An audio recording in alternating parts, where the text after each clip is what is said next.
నమస్తే, నేను Roja. Welcome to Raj news. America తల దించి ఒకటైతే ఇరాన్ వార్లో జరుగుతోంది మరొకటి.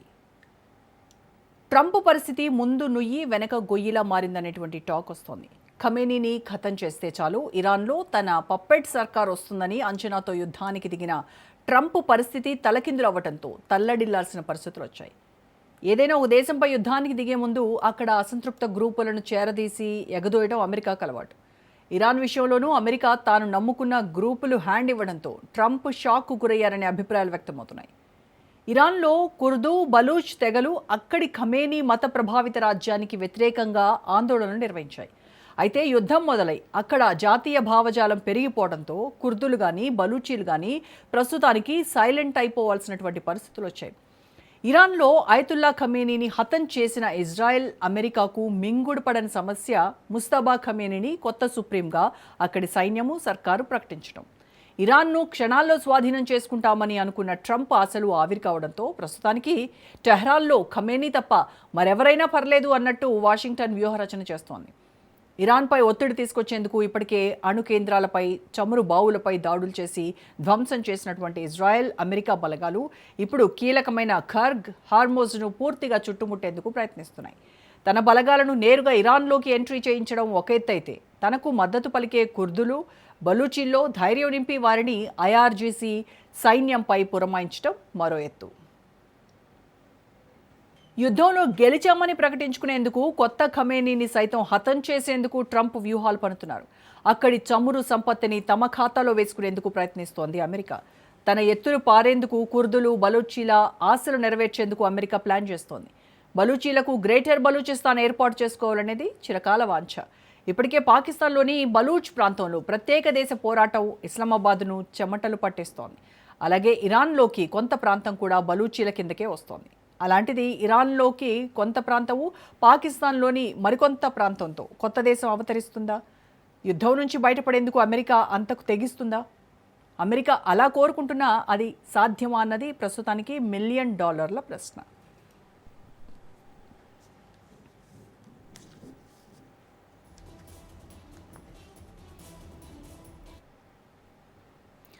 అలాగే కుర్దులు ఇరాన్ ప్రభుత్వము, ఐఆర్జీఎస్ సైన్యం అనుసరిస్తున్న మతవాద విధానాలను వ్యతిరేకిస్తున్నారు.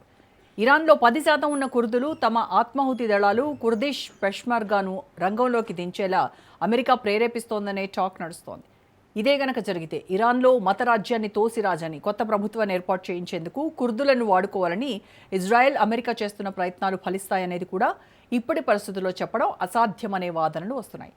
ఏదేమైనా తన రూటే సపరేట్ అని చెప్పే ట్రంప్ ఇరాన్లో ముస్తబా ఖమేనీ రూల్ను అంతం చేస్తారా? ఇరాన్లో సున్నీ మత విధానాలు లేని నయా రాజ్యాంగాన్ని, ప్రభుత్వాన్ని ఏర్పాటు చేయించేలా సక్సెస్ అవుతారా? అలాగే ఇరాన్ను ముక్కలుగా చేసి గ్రేటర్ బలూచిస్తాన్ ఏర్పాటు చేసేందుకు పూనుకుంటారా? ఇలా రకరకాల ప్రశ్నలు వస్తున్నాయి. ఇరాన్ ఆయిల్ సంపదను అమెరికా ట్రెజరీకి మళ్లించేందుకు వీలుగా ట్రంప్ చేస్తున్న ప్రయత్నాలు ఫలిస్తాయా అనేటువంటి చర్చ మొదలైంది.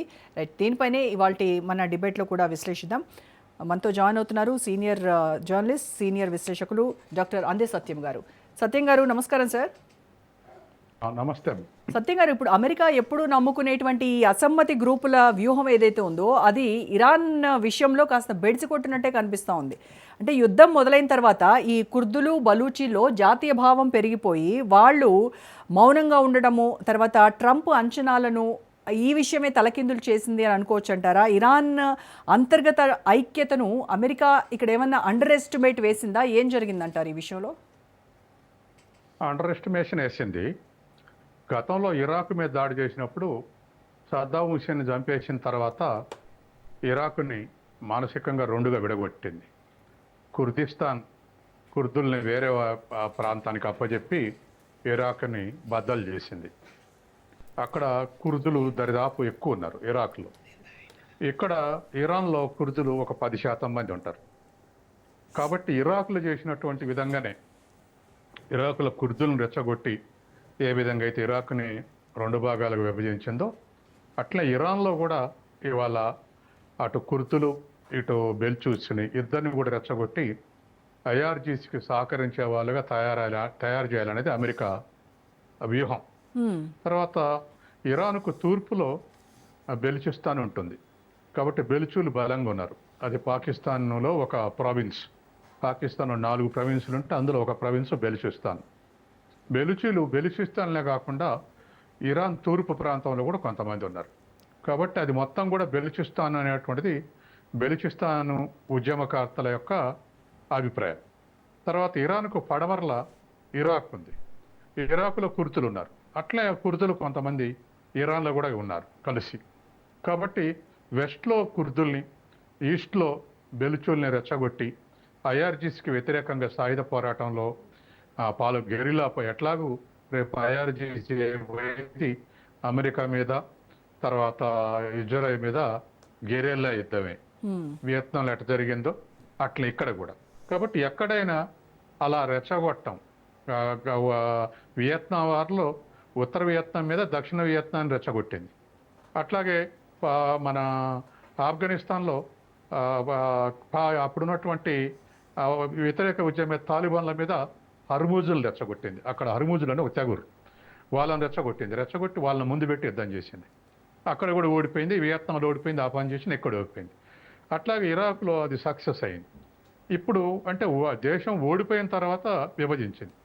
ఇప్పుడు కూడా ఇరాన్లో ఇటువంటి గ్రూపుల్ని ఎగదోసి ఐఆర్జీసీకి వ్యతిరేకంగా గెరిల్లా యుద్ధంలో ముందు పెట్టి తాను వెనకుండి యుద్ధం చేయాలనేటువంటి వ్యూహం నడుస్తూ ఉంది.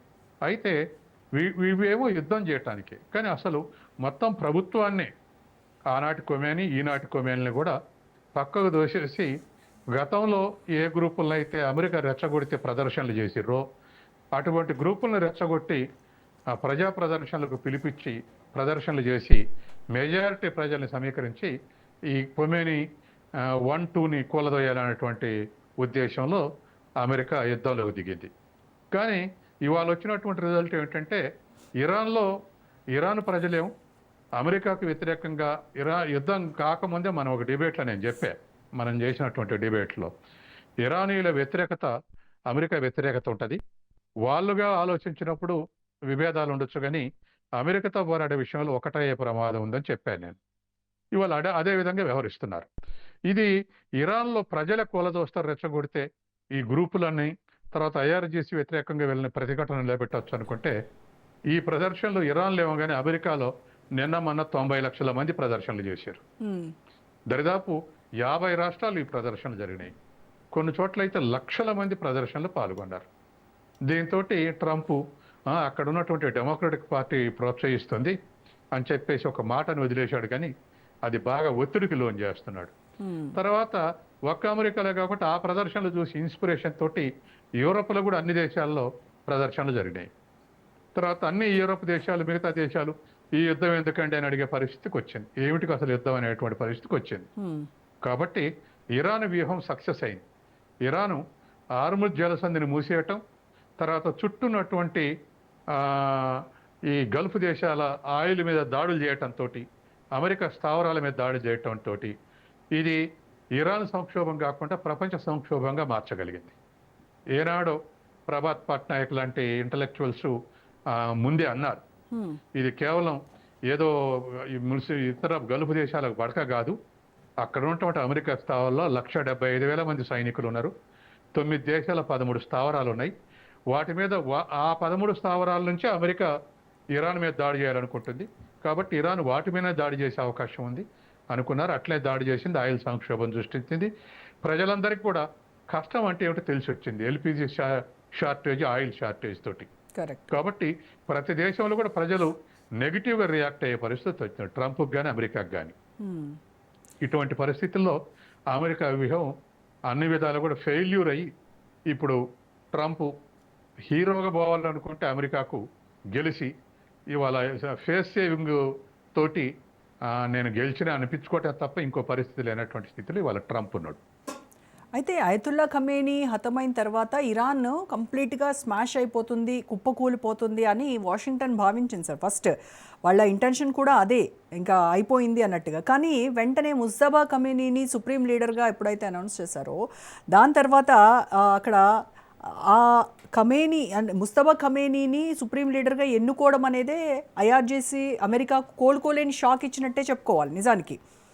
అయితే ఎప్పుడైతే ఈ ముస్తాబా పగ్గాలు చేపట్టారో అప్పటి నుంచే ఇంకా ఈ యుద్ధం కూడా తీవ్ర రూపం దాల్చింది అని మనం ఒక కన్క్లూజన్కి రావచ్చా సార్? ఖచ్చితంగా. ఇప్పుడు ఫస్ట్ నెంబర్ 1 పొజిషన్స్ ఉన్నటువంటి లీడర్లు ఫస్ట్ డేనే చనిపోయారు. అది సైనికుల్లో కానీ లేదా పౌర లీడర్లు కానీ. తర్వాత ఖొమేనీతో సహా చనిపోయారు. తర్వాత రెండో స్థానంలో ఉన్నటువంటి వాళ్ళు నాయకత్వం వహించకపోతే వాళ్ళని కూడా చంపేశారు. ఇప్పుడు 3వ తరగతి చెందినటువంటి లీడర్లు ఇట్లా మేల్కొని ఆర్గనైజ్డ్ ఎఫర్ట్ చేసి మళ్ళీ ఆ ఖొమేనీని డిక్లేర్ చేసి సమైక్యంగా అమెరికాని ప్రతిఘటించడం అంటే ఖచ్చితంగా వాళ్ళకు బహుశా మతం యొక్క రిలీజియస్ కమిట్మెంట్ కావచ్చు, రెండోది ఖొమేనీ శిక్షణ కావచ్చు, మూడోది మొదటి నుంచి తరతరాలుగా ఉన్నటువంటి ఇజ్రాయెల్ వ్యతిరేకత కావచ్చు. మొత్తం మీద సమైక్యంగా ఉండి ఇవాళ రెసిస్ట్ చేస్తున్నారు. అందుకని ఇవాళ ఉన్నటువంటి పరిస్థితుల్లో తృతీయ శ్రేణి లీడర్లు ఇవాళ ఇరాన్ యుద్ధాన్ని నడిపిస్తున్నారు. అది గ్రేట్నెస్ ఆఫ్ ది ఖొమేనీ. వాళ్ళలో ఆ మత రిలీజియస్ కమిట్మెంట్ పెంచాడు. తర్వాత షాకి వ్యతిరేకంగా వచ్చినటువంటి రాజ్యం యొక్క ప్రతిష్టను కూడా వాళ్ళలో ఇంటర్నలైజ్ చేయగలిగాడు. మూడోది అది రిచ్ కంట్రీ కాబోతుంది. ఎందుకంటే వరల్డ్ ఆయిల్ రిజర్వ్స్లో 12% ఇరాన్లో ఉన్నాయి. తర్వాత ఆ ఉత్పత్తి ఖర్చు కూడా ఇవాళ ఇరాన్లో ఒక బ్యారెల్ క్రూడ్ ఆయిల్ని ప్రొడ్యూస్ చేస్తే $14 అయింది ఒక బ్యారెల్కు. రష్యాలో $22 ఒక బ్యారెల్, కెనడాలో $30 ఒక బ్యారెల్, అమెరికాలో $45 ఒక బ్యారెల్. అంటే ఇరాన్లో 14 అయితే అమెరికాలో 45 అవుతుంది. అంటే 3 రెట్లు ఎక్కువ క్రూడ్ ఆయిల్ ఉత్పత్తి చేయటం అంటే. కాబట్టి గల్ఫ్ మీద ఇరాన్ మీద అమెరికా యొక్క కన్ను ఉండటానికి అంత ఇంట్రెస్ట్ చూపెట్టడానికి ఇదే కారణం. ప్రథమ చర్చల్లో జెనీవాలో చర్చలు జరిగినప్పుడు ఆల్మోస్ట్ ఆల్ ఇరాన్ అన్నిటికీ ఒప్పుకుంది. పెద్దగా విభేదించింది ఏం లేదు. విభేదిస్తే యుద్ధం చేయాలి, దాడి చేయాలని ఉంటే ఒప్పుకున్న కూడా దాడి చేశారు. అంటే వాళ్ళకు ఖొమేనీ దొరుకుతున్నాడు, అగ్రశ్రేణి లీడర్షిప్ దొరుకుతుందనే ఇంటెలిజెన్స్ ఇన్ఫర్మేషన్ తోటి చర్చలు ఇరాన్ ఒప్పుకున్నప్పటికీ కూడా దాడి చేశారు. కాబట్టి ఇప్పుడున్నటువంటి పరిస్థితుల్లో ప్రపంచ అభిప్రాయం అయితే అధినేతలు ఎట్లా ఉండేవండి, కానీ ప్రజల అభిప్రాయం మాత్రం పూర్తిగా అమెరికాకు వ్యతిరేకంగా మారింది. Okay sir, in case America తన ఉనికిని కాపాడుకోవడానికి చూస్తే కనుక ఇరాన్, పాకిస్తాన్ కొంత భూభాగాన్ని మొత్తాన్ని గ్రేటర్ బలూచిస్తాన్గా ఏర్పాటు చేయడానికి కనుక మొగ్గు చూపితే అది కేవలం ఇరాన్ సమస్యగా మిగిలిపోతుందంటారా? ఒకవేళ ఈ పరిణామం వల్ల పాక్తో ఏమైనా అమెరికా రిలేషన్స్ కాస్త దెబ్బతినేటువంటి అవకాశం కూడా ఉంటుందంటారా? ఇప్పుడు ఏ చిన్న దేశం అయినా దెబ్బతిని చేసేది ఏం లేదు. కాకపోతే రిలేషన్ చెడిపోవచ్చు, కానీ పాకిస్తాన్ బెలూచిస్తాన్ వదులుకోదు. ఎందుకంటే బెలూచిస్తాన్లో valuable minerals, rare earth materials ఉన్నాయి. మీకు ఇచ్చిన డిఫెన్స్ ఎక్స్పెండిచర్ కింద కాస్ట్ కింద మాకు బెలూచిస్తాను ఆ వనరులు ఇవ్వాలని చెప్పేసి ఇదివరకే ఓపెన్గా అడిగాడు ట్రంప్. కాబట్టి ఖచ్చితంగా అట్లా వనరులు ఉన్నటువంటి ప్రాంతాన్ని, వెనకబడ్డ ప్రాంతమే అయినగా మినరల్స్ ఉన్నాయి కాబట్టి అటువంటి ప్రాంతాన్ని పాకిస్తాన్ ఒప్పుకుంటుందని అనుకోను నేను. పాకిస్తాన్ కదా అలా ఒప్పుకుంటే ప్రజల తిరుగుబాటు వస్తుంది పాకిస్తాన్లో. కాబట్టి బెలూచిస్తాన్ అనేటువంటి ఒక నేషన్ క్రియేట్ చేద్దామని చూసినా అది వ్యతిరేకిస్తుంది. కాబట్టి అన్ని రాజ్యాలను తనను రెసిస్ట్ చేసి ఏ రాజ్యం అయినా చేల్చటం అనేది అమెరికా నీతి. ఓడించడం, చేల్చడం. వాళ్ళ మీద బ్రిటిష్ ఎట్టయితే వలస దేశాలకు స్వాతంత్రం ఇస్తూ విభజించుకుంటూ పోయిందో అట్లనే ఇవాళ ఉన్నటువంటి పరిస్థితి అమెరికా అదే పని చేస్తూ ఉంది. కాబట్టి బెలూచిస్తాన్ నేషన్ అనేటువంటిది చేస్తే ఇటు బెలూచులు ఉన్నటువంటి ప్రాంతాన్ని వేరు చేస్తామంటే ఇరాన్ వ్యతిరేకిస్తుంది, పాకిస్తాన్లో ఉన్నటువంటి ప్రావిన్స్ని చీలుస్తామంటే పాకిస్తాన్ వ్యతిరేకిస్తుంది. కాబట్టి అది అమెరికాకు నష్టమే. కాబట్టి ఆ సాహసం చేస్తుంది అనుకో. తర్వాత ఇరాక్ కుర్దులు ప్రత్యేక ప్రాంతాలు ఉన్నారు ఇప్పుడు. కాబట్టి ఎట్లాగూ వాళ్ళకు ఉన్నది కాబట్టి ఇప్పుడు ఏదో కొద్దిమంది 10% ఉన్నటువంటి కుర్దులు, బోర్డర్లో ఉన్నటువంటి కుర్దుల్ని వేరే దేశంగా విభజిస్తుందని నేను అనుకోను. కానీ పరిమితంగా ఆ IRGC మీద దాడులకు ఇప్పటికే కుర్దులకు ఈ గెరిలా ధర శిక్షణ ఇచ్చున్నారు గతంలోనే. కాబట్టి కుర్దులని ఆ విధంగా ఉపయోగించుకోవటానికి, తర్వాత బెలూచీలు కూడా పాకిస్తాన్ అధికారిక పార్టీకి వ్యతిరేకంగా స్ట్రగుల్ చేస్తూ శిక్షణ పొందున్నారు. ఈ రెండు గ్రూపుల్ని కూడా ఆ, ఈ రాబోయే స్ట్రగుల్లో గెరిల్లాస్గా వాడుకునే యుద్ధం తెలిసిన వారుగా వాడుకునేటువంటి అవకాశం ఉంది. ఆ మేరకైతే ముందు ప్రయత్నం చేయొచ్చు. మ్మ్. ఈ పక్కేమో ఖర్గ ద్వీపము, ఇటు హార్మోజ్ జలసంధిని చుట్టుముట్టడానికి ఆ, చాలా ప్రయత్నాలు చేస్తోంది. ఇప్పటికే సైనిక శక్తిని కూడా అక్కడికి పంపిస్తోంది అనేటువంటి వార్తలు వస్తున్నాయి. నిజంగా సార్, అమెరికా ఇరాన్ని గెలిచేందుకు తన సైనిక శక్తిని అక్కడ పంపిస్తుందంటారా? పంపిస్తే గెలవగలుగుతుందా? రెండు రకాలు. ఇరాన్ని గెలవగలుగుతుంటే ఖచ్చితంగా గెలుచుద్ది. అమెరికాకున్న టెక్నాలజీ, ఇజ్రాయెల్కున్న టెక్నాలజీ నెల రోజులు, ఇప్పుడు ఇంకో 2 నెలలైనా ఇరాన్ని గెలుచుద్ది. అయితే ఇరాన్ గెలుచడం అంటే భూతల యుద్ధంలో దిగితే గెలుస్తుందా లేదో చెప్పలేం. ఎందుకంటే అలిసిపోయి సైనికుల పరంగా ఎక్కువ నష్టం జరిగింది అనుకోండి, ఆఫ్ఘనిస్తాన్ లెక్క, వియత్నాం లెక్క, అట్లా రెసిస్ట్ అయితే వెనక్కు తగ్గే అవకాశం ఉంది.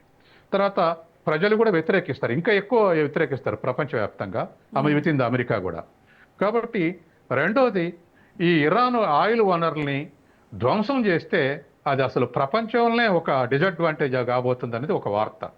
అంటే ఆయిల్ ప్రొడక్షన్లో యా యా నేను ఇంతకుముందే చెప్పాక, మీరు 12% రిజర్వ్స్ ఉన్నాయి ఇరాన్లో అంటే, ఆ 12% రిజర్వ్స్లో 90% ఈ రెండు ఇట్లే ఉన్నది. ఒకటేమో ఫ్లో అవటానికి, అంటే ఎక్స్పోర్ట్ చేయడానికి, మరొకటేమో ప్రొడ్యూస్ చేయడానికి ఒక కార్గ్ మీద. కాబట్టి ఇటువంటి దాన్ని వనరుల్ని ధ్వంసం చేసి అట్లా కాకుండా ఆక్రమించుకొని వాళ్ళ చేతుల్లో ఆయిల్ ఉంచుకునేందుకు ప్రయత్నం చేస్తుంది. సో ఇప్పుడు మరి ఇరాన్ కూడా ఇటు ఆత్మాహుతి దళాలని కావచ్చు, ప్రాక్సీ గ్రూపుల్ని కూడా రంగంలోకి దించితే గ్లోబల్ ఆయిల్ సప్లై చైన్ మరి డ్యామేజ్ అవ్వదా సార్? ఖచ్చితంగా ఈ యుద్ధం స్టార్ట్ అయితే, భూతల యుద్ధం కనుక స్టార్ట్ అయితే ఖచ్చితంగా ఇంకా ఎక్కువ చుట్టూనటువంటి గల్ఫ్ దేశాల మీద ఇరాన్ అటాక్ చేస్తుంది. రెండో వైపు ఇప్పుడున్నటువంటి భూతల యుద్ధంలో ఖచ్చితంగా ఇప్పుడు వాళ్ళకు ఉన్నటువంటి సపోర్టింగ్ ఉన్నటువంటి గ్రూపులు, హౌతీలు కానీ, లేకపోతే ఇతర ఉన్నటువంటి లెబన్లో ఉన్నటువంటి గ్రూపులు కానీ, ఒమన్లో ఉన్నటువంటి గ్రూపులు కానీ, యెమెన్లో ఉన్నటువంటి గ్రూపులు కానీ, ఈ 3 రకాల గ్రూపులు వాళ్ళు సహజంగా ఇప్పటికే ఇజ్రాయెల్ మీద దాడి చేస్తారు, లెబనాన్ నుంచి ఉన్నటువంటి గ్రూపులు. కాబట్టి ఇప్పటికే నిన్న మొన్న మిజైల్స్ ప్రయోగించారు, ఇప్పటివరకు సైలెంట్గా ఉన్నటువంటి వాళ్ళు. కాబట్టి భూతల యుద్ధం స్టార్ట్ అయితే ఆ గ్రూపులు కూడా ఇరాన్ని సపోర్ట్ చేస్తాయి. అందుకని అది దీర్ఘకాలిక సమయం తీసుకుంటే ఆయిల్ సంక్షోభం మరింత పెరిగేటువంటి అవకాశం ఉంది. ఇప్పుడు భూతల యుద్ధం కనుక స్టార్ట్ అయితే ఆ యుద్ధంలో కుర్దులు ఎలాంటి స్ట్రాటజిక్ రోల్ ప్లే చేస్తారంటారు? వాళ్ళు కుర్దులు శిక్షణ ఇవ్వబడి ఉన్నారు గెరిల్లా యుద్ధానికి ఇరాక్లో. కాబట్టి ఖచ్చితంగా వాళ్ళు ఉపయోగపడతారు అమెరికాకు. అది ఏ మేరకు, ఇప్పుడు దరిదాపు 10 లక్షల సైన్యం అంటున్నారు ఇరాన్తో ఉన్నది. 10 లక్షల 5 లక్షల ఏదైనా ఐఆర్జీ స్ట్రెంత్ ముందర సొంతంగా నిలబడటం కష్టం. కానీ అమెరికా, ఇజ్రాయెల్ దాడులు చేసుకుంటూ వాళ్ళని ఉపయోగించుకొని, ప్రాణం పోతేనేం కుర్దుల్ది, టెక్నాలజీ అయితేనే అమెరికాది. ఆ పద్ధతిలో వ్యూహాత్మకంగా అమెరికా సైనికుల ప్రాణ నష్టం తగ్గించుకొని కుర్దులు ముందు పెట్టుకొని వీళ్ళే చంపుకునేటువంటి వ్యూహం అమలు జరిపే అవకాశం ఉంది. ఇప్పుడు ఇరాన్లో ఈ ప్రభుత్వాన్ని కంట్రోల్ చేసేటువంటి మతాధిపత్యం తగ్గించాలి అని కుర్దులు చేస్తున్న డిమాండ్ ఇప్పుడు తాజా యుద్ధంతో ఏమైనా అది నెరవేరే ఛాన్స్ ఉంటుందంటారా? అంటే ఇది ఒక మార్పు. ఇరాన్ 1953లో అమెరికా డెమోక్రటిక్ ఎన్నికైనటువంటి ప్రభుత్వాన్ని కూలదోసి షా చేసుకొచ్చింది. అమెరికన్ ఏజెంట్ షా వచ్చినప్పుడే మతతత్వం పెరిగింది. మళ్ళీ దాంట్లో ఇంకా రెవల్యూషనరీగా ఉన్నటువంటి, అంటే ఇంకా సంప్రదాయాలకు కట్టుబడినటువంటి ఖొమేని షాను పదవిచ్యుతిని చేశాడు. ఆయన దేశం వదిలి పారిపోయాడు. అది దరిదాపు 1979లో జరిగింది. 53లో ఎన్నికైన ప్రభుత్వాన్ని కూలదోసి షాను తీసుకొచ్చింది అమెరికా. షాను కూలదోసి ఖొమేని వచ్చాడు. కాబట్టి ఇటువంటి మార్పులలో సహజంగానే ఇవాళ మన అమెరికా ఇటువంటి మార్పులకు లోన్ చేస్తూ చేతులు ఉంచుకునేందుకు పాలకుల్ని మార్చడం, చేతుల్లో ఉంచుకోవటం, ప్రజలు ఎక్కువ మంది సపోర్ట్ చేస్తారంటే దాన్ని సపోర్ట్ చేయటం, ఉన్నటువంటి పాలకుని దించేయటం, ఇటువంటి పనులు చేసుకుంటూ వస్తుంది. దరిదాపు ఇవాళ ఇంపీరియలిజం అనే పదానికి ఈ తరం చూడటానికి అమెరికా కళ్ళకు అవ్వపడుతుంది. గతంలో ఎక్కడ పుస్తకాల్లో చదవటం, లేకపోతే ఇంకోటి చూడటం, అంటే ఏందని అడగటం, అట్లా కాదు. ఇప్పుడు కళ్ళతోటి తాత్విక సైద్ధాంతికం కాదు, సైద్ధాంతికంగా చదవటం కాదు, ఊహించుకోవటం కాదు, ప్రత్యక్షంగా కళ్ళకు అవ్వపడుతుంది ఈ తరానికి. అమెరికన్ ఇంపీరియలిజం అంటే అప్పుడు 1945లో బ్రిటిష్ ఇంపీరియలిజం అంటే ఏమిటో ఆనాటి తరం చూసినట్టుగా ఈనాటి తరం అమెరికన్ ఇంపీరియలిజం అనేటువంటిది కళ్ళతోడు చూస్తున్నారు. కరెక్ట్. అంటే చీలికలు తీసుకురావటం, దేశాలను అణిచేయటం, మార్కెట్లను కొలగట్టడం, వనరులను స్వాధీనం చేసుకోవటం, డైరెక్ట్గా ప్రజల్ని చంపేయటం, ఈ ఈ ఈ రకమైనటువంటి లక్షణాలు బహుశా ఇంపీరియలిజం అని చెప్పిన నాడు ఉన్నటువంటి స్థితి కన్నా ఇంకా ఓపెన్గా ఇవాళ మనకు అవుపడతా ఉంది. సో అమెరికా అరాచకం ఏంటో కళ్ళారా చూస్తూ ఉంటుంది ఈ తరం. ఎస్. యా సార్, ఇప్పుడు కుర్దులు బలూచీలు వీళ్ళ ఈ రెండు వీటికి కూడా వాళ్ళ సొంత ఎజెండాలు ఉన్నాయి, వాళ్ళ స్వతంత్ర ఉద్యమ లక్ష్యాలు ఉన్నాయి. సో అవన్నిటిని వదిలి అమెరికా కోసం పోరాడతారంటారా? ఉపయోగించుకోవాలని చూస్తుంది. అది వాళ్ళు ముందుకు వస్తారా లేదా అనేటువంటిది చూడాలి రంగంలో దిగినాక.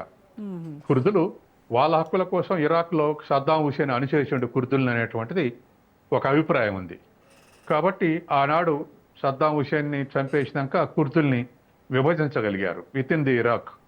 ఓకే. కాబట్టి కుర్దుల్ని అణిచేస్తే సద్దాం హుసేన్ అణిచేస్తే అమెరికా రక్షించింది అనేటువంటి భావనలో కుర్దులు ఉన్నారు. కాబట్టి అటువంటి కుర్దులు ఆయన సహకరించవచ్చు. బెలుచీలు సహకరించడం కొంచెం అనుమానమే. ఎందుకంటే ఆ బెలుచీకి వ్యతిరేకంగా చేసేటువంటి దాడుల్లో పాకిస్తాన్ సపోర్ట్ చేస్తుంది అమెరికా. అందువల్ల ఆ బెలుచీలు ముందుకు వస్తారా లేదనేది అనుమానమే. కుర్దులు అయితే సహకరిస్తూ ఉపయోగించుకునేటువంటి అవకాశం ఉంది. తర్వాత కుర్దులకు ప్రత్యేక దేశం కావాలన్నా అది ఇరాన్కి వ్యతిరేకంగా స్ట్రగుల్ చేస్తే వచ్చేది కాదు. విత్ ఇన్ ది ఇరాక్లోనే వాళ్ళ ప్రాంతానికి ఇప్పుడు అటానమస్తో నడుస్తున్నట్టుంది. కాబట్టి సపరేట్ దేశం కావాలనేటువంటి పోరాటం ఇరాన్కి వ్యతిరేకంగా చేస్తే రాదు. అది ఇరాక్ ప్రభుత్వానికి వ్యతిరేకంగా చేస్తే వస్తుంది. కాబట్టి వాళ్ళది ఇద్దరు గ్రూపులు కూడా ఇరాన్ వ్యతిరేకంగా చేసే గ్రూపులు కావు. కానీ ఇప్పుడు అమెరికా సపోర్ట్ తోటి కుర్దుల్ని ఏమైనా ఉపయోగించుకుంటుందని చూడాలి. బెలుచీలు పాకిస్తాన్ ఇప్పుడు ఉన్నటువంటి గవర్నమెంట్ వ్యతిరేకిస్తే అమెరికా అప్పుడు బెలుచీలు సపోర్ట్ చేస్తారు. ఎందుకంటే అమెరికా చరిత్ర తెలుసు, అమెరికా ఎంత అరాచకం చేస్తుందో తెలుసు. ఇటు కుర్దులను బలూచీలను ఆఫ్ఘనిస్తాన్లో తాలిబాన్లపై ఒక వర్గాన్ని ఎగదోసి వాడుకొని వదిలేసింది అమెరికా, మనందరికీ తెలుసా. ఇప్పుడు లేటెస్ట్గా మళ్ళీ ఇరాన్ యుద్ధంలో కూడా ఇటు కుర్దులను బలూచీలను ఆ కూరలో కరేపాకులో వాడుకొని వదిలేసే అవకాశాలే ఎక్కువగా ఉన్నాయి అని అంటూ ఉంటారు. ఖచ్చితంగా. ఎందుకంటే అసలు ప్రపంచాన్ని ఆక్రమించాలన్నటువంటి ఉద్దేశంతో ఇవన్నీ చేస్తుంది అమెరికా. అంటే అమెరికా ఈజ్ సుప్రీం అని చెప్పేసి ఎప్పుడైతే ట్రంప్ అన్నాడో అక్కడి నుంచే ఆ సిద్ధాంతకర్తలు ఇవన్నీ తయారు చేస్తారు.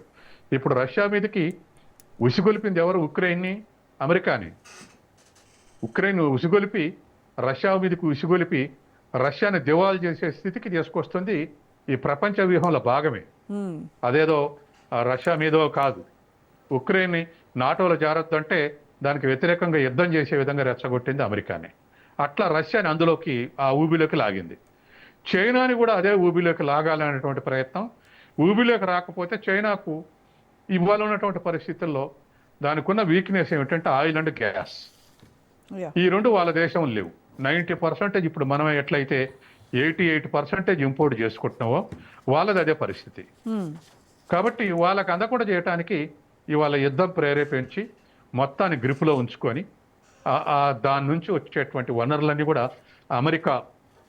అమెరికా బ్యాంకులో క్రెడిట్ చేసుకునే విధంగా చూడాలనేటువంటిది నిర్ణయాలు వస్తున్నటువంటి వార్తలు. అంటే ఇరాన్ ఆయిల్ను కూడా అమ్ముకొని అమెరికా బొజ్జ నింపుకోవాలన్నటువంటి ఉద్దేశంలో అమెరికా అనేటువంటి పరిస్థితి వాళ్ళు వచ్చింది. కాబట్టి గల్ఫ్ చేతిలో ఉంటే హార్ముజ్ జంక్షన్తో సహా చైనా కూడా జపాన్ కూడా చేతులు ఉన్నట్టే, గ్రిప్ అయినట్టే. కాబట్టి ప్రపంచవ్యాప్తంగా వ్యూహాత్మకంగా భాగమనే అక్కడ వాళ్ళని రెచ్చగొట్టింది, ఇక్కడ ఇజ్రాయెల్ రెచ్చగొట్టింది. ఇజ్రాయెల్ ఇరాన్ మీదకి రెచ్చగొట్టి యుద్ధం చేయిస్తుంది. అట్లా ఇరాన్ని లాగిచ్చింది. తర్వాత ఉక్రెయిన్ రెచ్చగొట్టి రష్యా మీద దాడి చేయించి రష్యాని ఇరుకున పెడుతూ ఉంది. ఇక్కడ ఇరాన్ ఇరుకున పెట్టింది, అక్కడ రష్యాని ఇరుకున పెడుతుంది. చైనాలు ఎలా లాగాలనేటువంటి వ్యూహాల్లో భాగంగా ఇవాళ కొనసాగుతూ ఉన్నది. కాబట్టి ఈ పరిస్థితుల్లో మరి ఇరాన్ ఏ మేరకు నిలబట్టగలుగుతుంది, ఇప్పుడు ఉన్నటువంటి అమెరికన్ ఇజ్రాయెల్ అటాక్కు ఇంకా ముందు కూడా రానున్న 15 రోజులు, నెల రోజులు ఏ మేరకు రెసిస్ట్ చేయగలుగుతుంది. తర్వాత ఇరాన్ ప్రజలు రెసిస్ట్ చేసిన దానికంటే ప్రపంచవ్యాప్తంగా ఉన్నటువంటి ప్రజల యొక్క ప్రదర్శనలే బాగా ఇన్ఫ్లుయెన్స్ చేస్తున్నాయి. అందుకని ఆ మేరకు ఇంకా మొబిలిటీ పెరగాల్సినటువంటి అవసరం ఉంది. మీరు అమెరికాలో చూస్తే లక్షల మంది, ఇండియాలో కూడా ప్రదర్శనలు చేస్తారు, వేల మంది మాత్రమే ఉన్నారు. ఓకే. ఎందుకు 1000 మంది మాత్రమే ఉన్నారు అంటే ప్రతిపక్షాలకు ఉన్న అవగాహన వేరు, బీజేపీకి ఉన్న అవగాహన వేరు ఈ యుద్ధం మీద. Right sir. కాబట్టి దాంతో ఇవాళ ఇక్కడ లక్షల మంది మొబిలైజ్ కావట్లేదు. ఓకే. ఇటువంటివన్నీ కూడా చాలా చిన్న చిన్న ఫ్యాక్టర్స్ చాలా ఉన్నాయి. సున్నీలు ఉన్నారు అనుకోండి, అంత ఇమీడియట్గా రియాక్ట్ అయ్యే అవకాశం లేదు, నెమ్మదిగా ఏదైనా ఉండొచ్చు. కాబట్టి చాలా వేరియబుల్స్ ఉన్నాయి. ఓకే. అందుకని ప్రజాభిప్రాయమే ట్రంప్ను వంచాలి. అది రేపు 5 రాష్ట్రాలు జరిగే ఎన్నికల్లో ఓడిపోయింది అనుకోండి, మరింతగా డిఫెన్స్లో పడే అవకాశం ఉంది Republican party. Exactly. Right sir. Thank you so much Satyam garu. ఇది ఇవాల్టి special debate. Stay tuned to Raj news.